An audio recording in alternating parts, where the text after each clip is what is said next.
Forecast. To my right, we have APAT himself, Alex. How you doing? Hello, everybody. And to my left, GW himself, Garrett. How you doing? Doing all right. My name is Marvin. It's Wednesday Comics Forecast. We're telling the books coming out for January 30th, 2019, the last Wednesday in January. January done. 1 month done. 11 more to go. Image Comics, let's start there first, as we always do, usually. Ice Cream Man number 9. This is W. Maxwell Prince. Martin Marzano as a new story arc. Garrett, Ice Cream Man, how's that going? Ice Cream Man is going excellent. I compare it similar to Stephen King's It. There's, instead of the boogeyman, it's the Ice Cream Man, and he's basically causing horror and havoc all over the area that he's in, from people falling aimlessly to their deaths, to being poisoned, to being killed by spiders, to getting chased after by a werewolf, and some other things that are really, you can tell that the end of issue 8 was the end of the first arc that the first 8 issues were trying to tell. Like, you didn't think it had a story overarching, but it actually does when you get to that issue. And so excited to see the second arc begin and see what the Ice Cream Man has in store for whoever he's going to terrorize next. Here we go. Man Eaters number 5, Chelsea Kane, Kate Muzemek, Leah Meserek. Ragtime Gospel. 12-year-old girls fight the patriarchy because someone has to. Alex, 1 question, 2 questions. How's this book? And 2, who are you fighting over there? Go ahead. As a book, the book is great. I haven't read issue 4. I know it's more of a story source book, like what you get from Lazarus. So I'm not as gung ho, but I'm going to definitely read it before I read 5. I love this book. What was your second question, Marvin? No, but never mind. I was making a joke. Alex, that Man-Eaters number 4 was amazing. I don't think you should dread it as much as you think you are going to. It was incredible. I laughed the entire time, and it was very, very informative. So I think you'll get a kick out of it. I'm excited to read it. I don't normally read the source books, but number 4, I'm super amped. And I look at this cover for number 5, and I'm just, look at that blood print. And then when you look at the option B, look at that slashing blood print. So I'm on for this book for the long, long run. There's a lot of funny things in this book. There's actually things that, as a guy, I don't know. And I'm ready to have my eyes opened and my brain learned. Skyward number 10, Joe Henderson, Lee Geibert. Here will there be dragonflies, end of the story. Our conclusion in this climactic issue, Willow is forced to ally with her mortal enemy and stage a breakout. But when Edison discovers Willow's secret, how far will he be willing to go to stop her? Skyward. Garrett, how's Skyward doing? Skyward is one of my favorite new series. I can't say of the year. I would say of the last couple of months. It's such a fresh story and a take on a world that has zero gravity. And then you find out the reasons why it has zero gravity and why there are factions that want gravity back versus those who do not. And then, yes, we're getting really close to the end of, I did say the first arc on that description, Marvin? This is the last one of that first arc, yes. Yeah, last one of the first arc. And things are really picking up. I mean, there's betrayals and there's, like, a lot of things are hitting the fan right now. And I don't want to spoil it because what's happening right now is really excellent. And I think you're going to see some of those character choices from Willow, she has to make a choice to complete her mission, but it might not satisfy everyone in her group. So, yeah, it's going to be a wild ride till the end of that first issue of the first arc. Dark Horse Comics, Fight Club 3, number 1, Chick Palahniuk, Cameron Stewart, David Mack on that cover. Marla Singer is about to deliver her second child, but the daddy isn't her husband. It's Tyler Durden, who's very invested in his heir and the world he'll inherit. Marla, her first son and husband, the unnamed narrator, and the novel who now go by Balthazar, to live in a runaway motel with sketchy neighbors. And the Fight Club 2 graphic novel, Tyler Transformed. There's a lot of information there if you've read Fight Club 2. Fight Club 3, so if anyone has picked it up and read 2, there you go, number 3 coming out, which actually surprised me. I I didn't remember hearing that he wanted to do another one.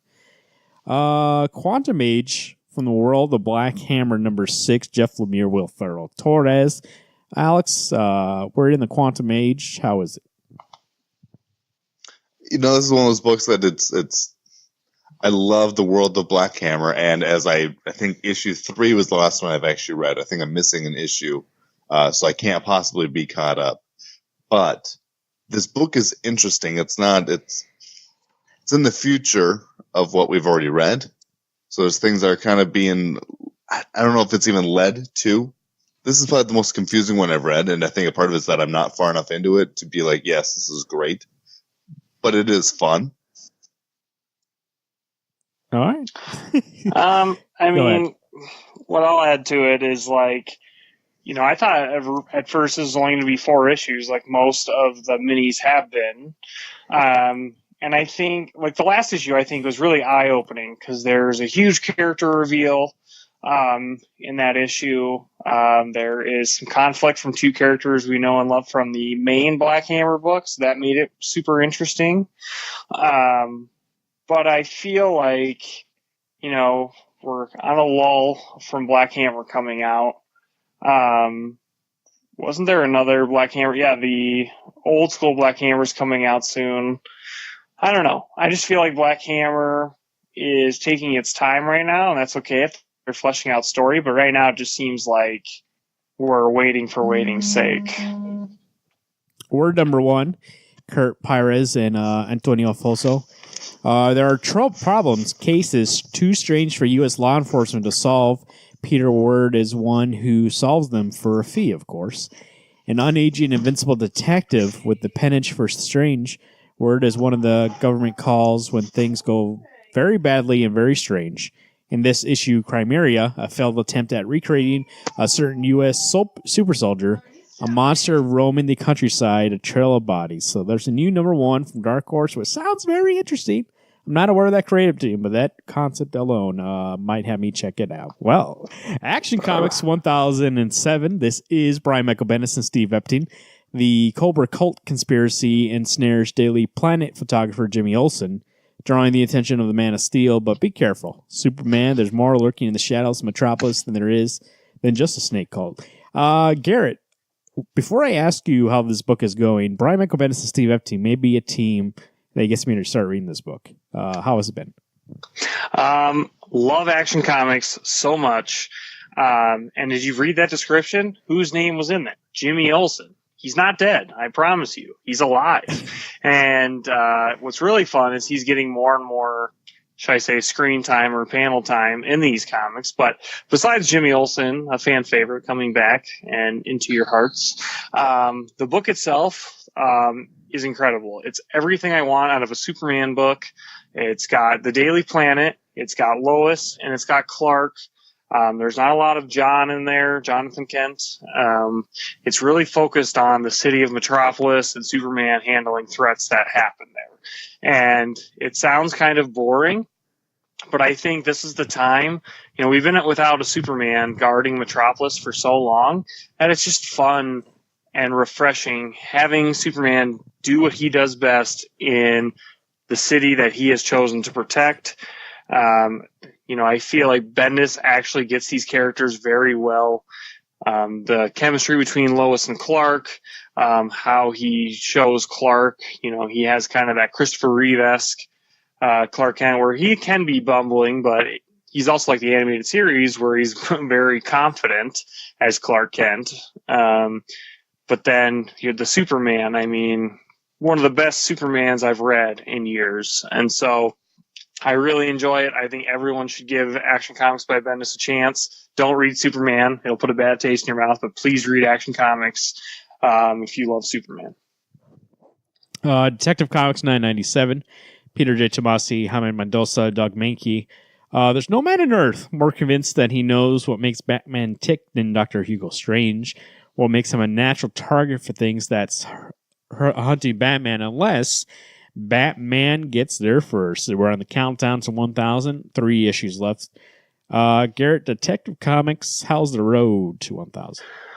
I actually read 996 today, and this book, much like Action Comics, has been really great, I think, since Tomasi took over this book. The story is very focused on Batman's origins, which it should be going into his 1000th issue. There's basically a killer that can take on the look. It's kind of like the chameleon in the DC universe that can take on the look of all of his villains, people he loves. It's also like The Thing, like John Carpenter's The Thing in this book. And it's making Batman go back to his roots at the same time as like just trying to solve a crime. So, the detective work in this book is incredible, and I think that the road to 1000, I think it's going to be an epic ride. And of course, I'm the spoiler king. I've read the solicits for what's coming up soon, and there's going to be a certain character introduced in 1000 that I'm super pumped for. There we go. Detective Comics on the road. Exciting stuff on the way to 1,000 issues, along to join Action Comics past the 1,000 mark. Next here we have, if it loads up here, Flash number 63. This is Joshua Williamson, Rafael Sandoval.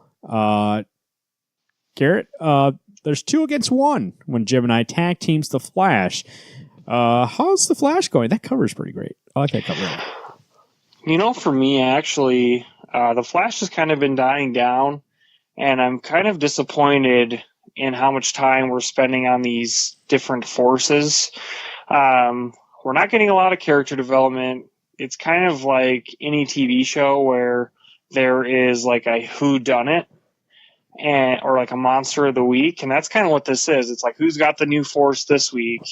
And I'm ready for us to get to the next arc and reveal more about the plot, because I'm starting to lose interest fast, because that's like been the last 10 issues is just focusing on these different people, acquiring these different forces. Flash beats them, and then there's another force that pops up. So it's like nothing's happening, except Barry and Iris are spending a lot of time together since he took her on the journey to find more information about these forces.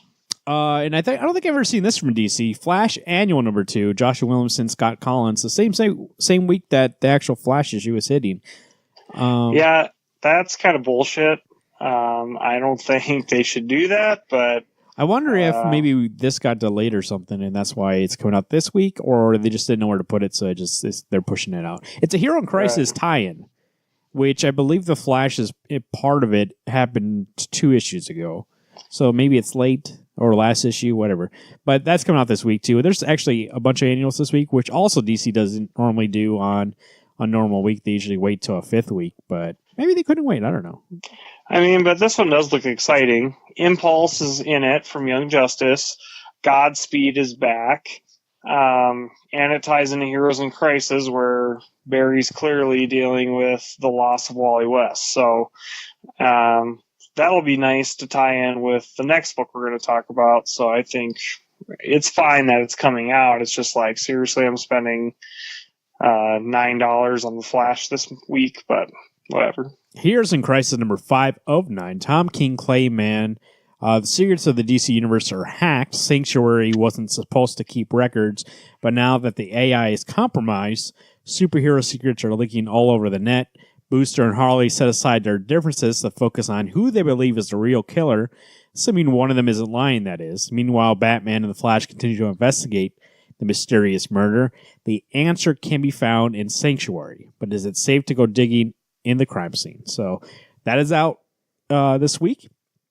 Heroes in Crisis, I feel like has been fantastic. I'm really looking forward to it. I really love the last issue, and I think like that was probably my favorite issue of the series, and like I feel like it's just gonna keep getting better from here. You know what? And I'll talk about this briefly. This is more of a show talk, maybe in a free talk. I don't understand people hate this book, and when you see their objections to it, it really isn't valid. They think that this is the people are unrealistic. You know, like Superman would never go and feel bad about himself and give up his innermost thoughts to a camera. And why wouldn't he? I don't understand. Like where in his history he's like, I'm not a guy who confesses stuff like that. Like, what the? I don't Maybe see. the Superman from the New 52, but like not this Superman. And it might be a vocal minority, but I just feel like since the story is more about the human aspects of these characters, a lot of people just like to see them punch things. So I think maybe that's why they find it boring. But I find it interesting. And right. The only thing that I had like concerns about was issue 1 because it was like a very cold opening, but like they did that for a purpose, and it makes the book better in the long run. Justice League Annual. Speaking of the annuals, Scott Snyder, James Tynion the fourth, Daniel Sampri, Yannick Paquette on the cover. The source wall has degraded too much, and the League must patch the hole right now, or the whole multiverse will collapse. Our heroes scramble for a solution and turn to the only thing that might work, the Omega Titans. The only problem, they killed the Entropy Titan back in Justice League No Justice. Whoops. But fear not, Kyle Renner, Miss Martin, and Steel from the non-planet-eating Titans team guest stars with a plan to create a new entry Titan, one that's so crazy it might work. Okay. There's a lot of stuff going on in that book, but I think that encapsulates why that's not a book for me. But yeah, same. It's like, oh, let's do all this crazy stuff. Batman on the cover is shooting laser out of his eyes. Okay. All right. Good stuff. They've ran out of story material, so they're just making shit up now. Justice League Gods. It would be crazy, but also I tend to find that those are stories with big stories that don't really have any focus, and that's where it was it for me. Right. Justice League Odyssey number 5, Joshua Williamson, Carmine D. G. Kaminko, Steven Sajak on that cover. Cyborg and Jessica Cruz versus giant battle robots to death. To save her teammates, Starfire must absorb the next language in the Codex in order to gain new dark powers. But this Rosetta Stone could prove dangerous to Corey, and betrayal looms for the Odyssey team when Rapture kidnaps Azrael and offers him a deal that could save the Ghost Sector as long as he sells out to his teammates. Garrett, Justice League Odyssey, how's that going so far? I really love this team. I mean, out of all the Justice Leagues that have come out, Dark, Regular, and Odyssey, I've dropped Dark in the regular book, and I do really enjoy Odyssey. I think we're exploring uncharted territory, but not only that, we're taking characters, besides Starfire, I mean, she's obviously been very popular, but other characters that aren't super popular and giving them their time to shine. And I think they actually work very well together as a team, as different as they all are. And I think the plot it's easy to follow. It's not these huge epic things that are super overcomplicated. And like you can tell there's a big bad in Darkseid. Like he's playing this sketchy, like making deals with heroes and villains on the side.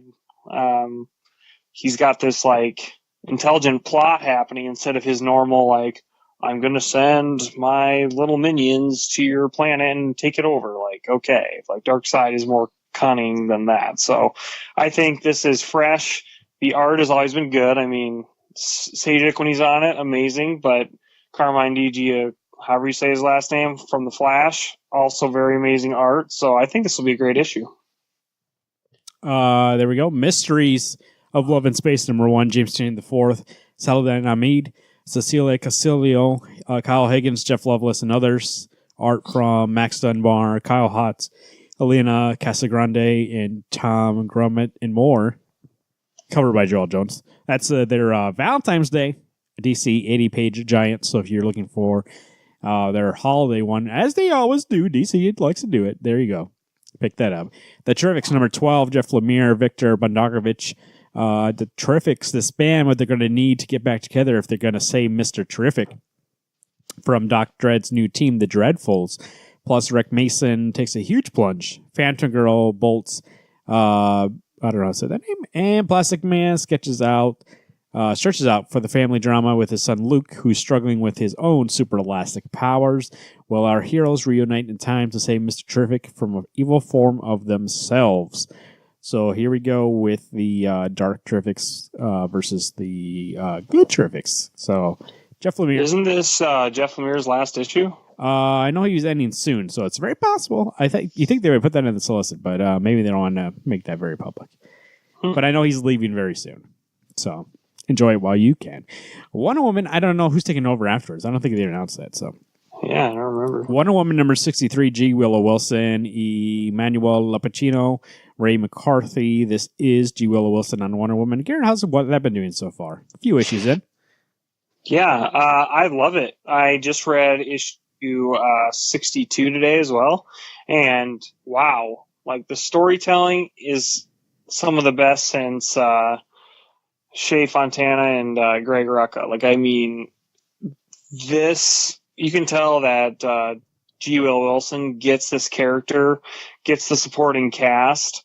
I mean, you got your vibrant colors too. The art has been very good. I mean, I think it's Carrie Nord, or I can't remember who the first name is of the Nord artist. Amazing art. And like, I think Lupacino and some other artists have been great too. But I was like, I wish that Nord character would stay on art because that looks incredible. But the story is really fun. And I think it does pay a lot of homage to Brian Azzarello's run, which I just read this last year. And there's a lot of going on between Wonder Woman and the God of War, Ares. And it makes it really fun and exciting because that's what Wonder Woman should be. It should be these, not necessarily epics, but they should be, there's gods in this universe. And Wonder Woman doesn't typically only just hang out like getting cats out of trees. Like, she actually does things. And I think there's a lot of strength in the writing and the art to portray like Wonder Woman isn't like just I don't know how you would say it, but she's not just a there to be there. Like, she means something and she is making a change, and it's really fun. I think it's refreshing, and I'm glad I'm back on Wonder Woman because it is back to being quality. Marvel Comics, Age of X-Men Alpha #1. Just wanted to bring this up quickly. This is Zach Thompson, Lonnie Nedler, and Ramon Rosianas. Fill note on that cover. Two things. First off, we might be reaching the apex of, not the apex, but the limits of X-Men books that we can allow on this planet. So there's another one for you. And two, I am strongly remembering that this cover existed as a different cover for a different book. So it really looks like it's put together in 2 seconds. So I'm not sure what this book is. I never heard this book announced, but also I really don't keep up with the X-Men. There you go. I think, I don't know why they're oversaturating the X-Men market right now. It is just crazy.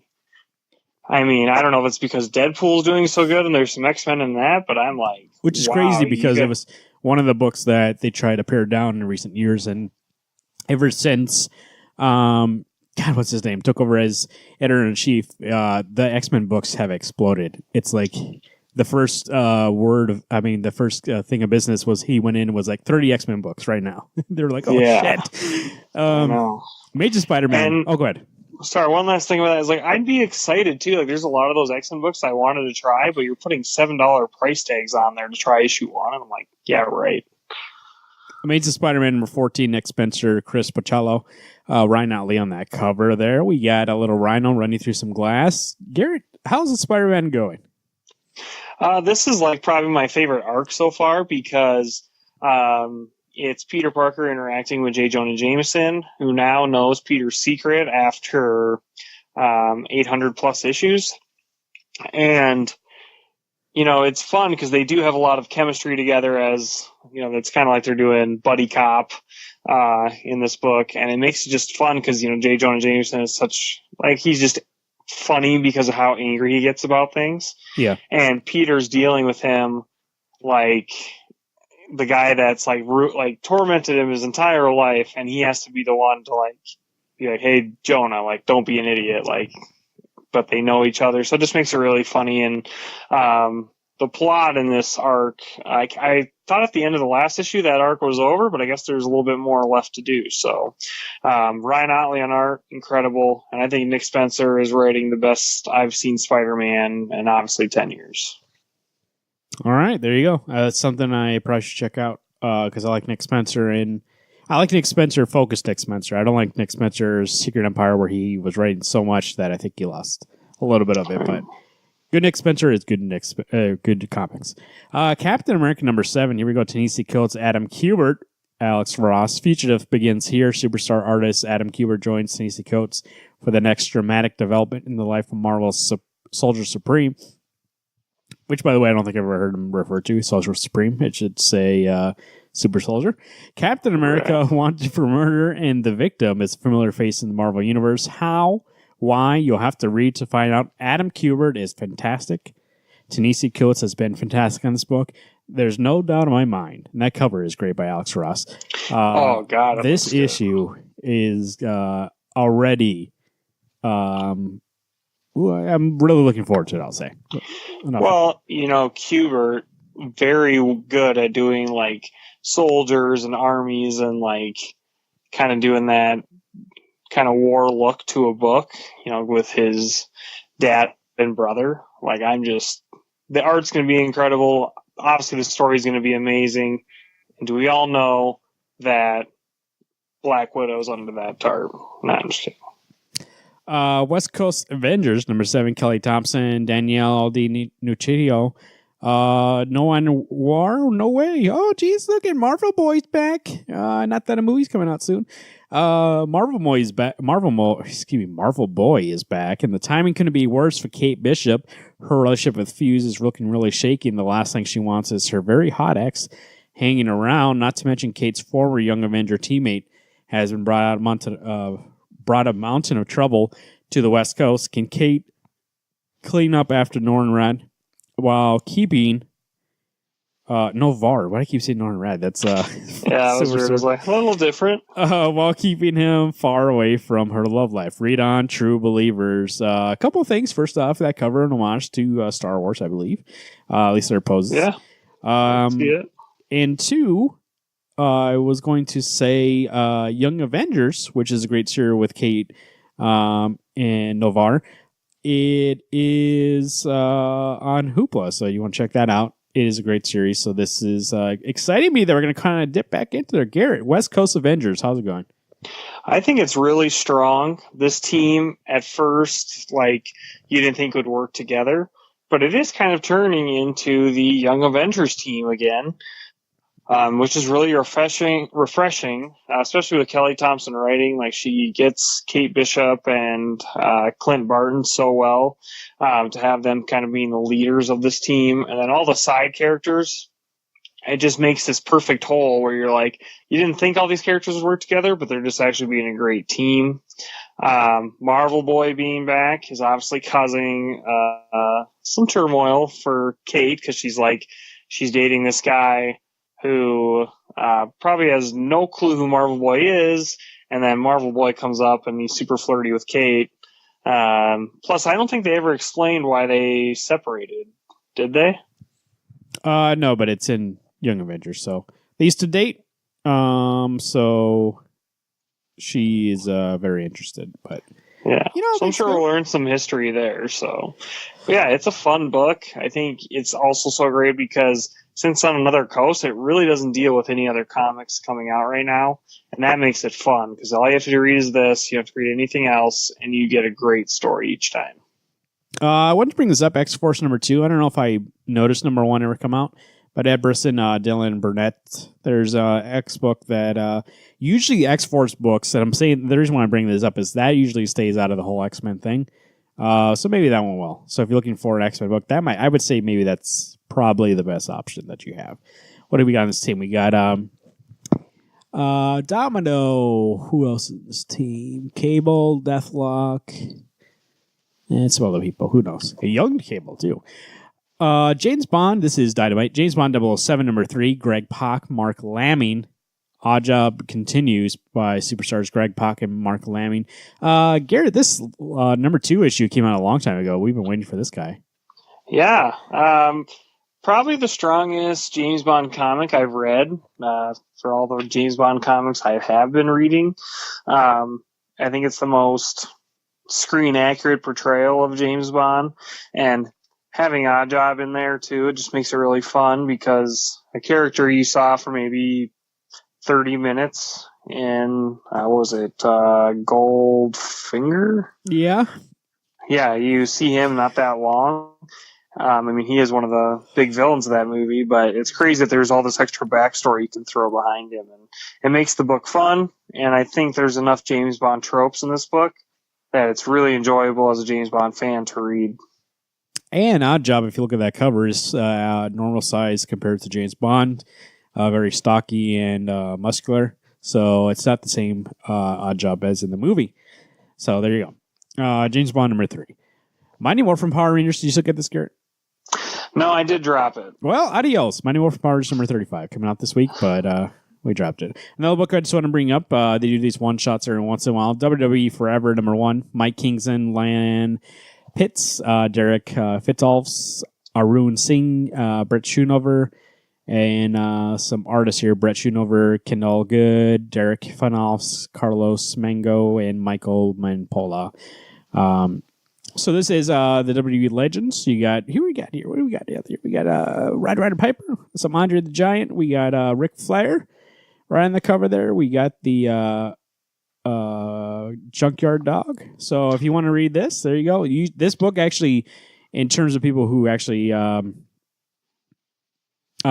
usually gets good reviews. I'll just say that. I'm not sure if it's entirely wrestling fans, but these books have been going on for a little bit, and actually Boom Studios is doing a good job making these. So there you go. Did you see that variant that has like all the wrestlers on it? I did not, but I'm going to check that out here in a second. Garrett, what do you think? Let me look here. Garrett, what do you think? What it looks to be your pick this week? I think I'm going to start all the way at the top, and that'd be Man-Eaters number 5. I've enjoyed every single issue, and I know I'm going to love this one too. I just think it's one of the best new comics coming out right now, and I can't wait to see what happens next. I'm going to go with Captain America number 7. How can I not? Right. By Adam Kubert and Ta-Nehisi Coates. We're looking forward to it. Captain America, they keep it away from us. Just long enough that I don't feel like it's delayed, but long enough that I wonder, I want the taste, and then it comes and it goes. So, well, Marvin, does Captain America make you think about the cold at all? I mean, it does. I think something's happening this week. I don't know. We don't have our weatherman here, but let me talk about the weather. Alex went outside to his little hole. He forgot to test the weather out, he said, so he's got to go out there and sit there overnight to see what the weather is. So, this week, by the time you listen to this, or maybe within 24 hours of that, if you live in the upper Midwest, or even I saw it extends past that, Chicago, Wisconsin, all these places, a nice little cold snap is coming. And where we are specifically, it's supposed to be about negative 50 with the wind chill possibly negative 60, I saw, depending on how strong the wind is. And I think, and then on Saturday, it's supposed to be 40 degrees. So that literally is a 120-degree swing here that we're doing. And it's going to be cold, baby. Then it's going to be a little hot. So I don't know how, the roads or buildings are going to handle this thing. But make sure you bundle up, put on a little scarf, some gloves, maybe a hat.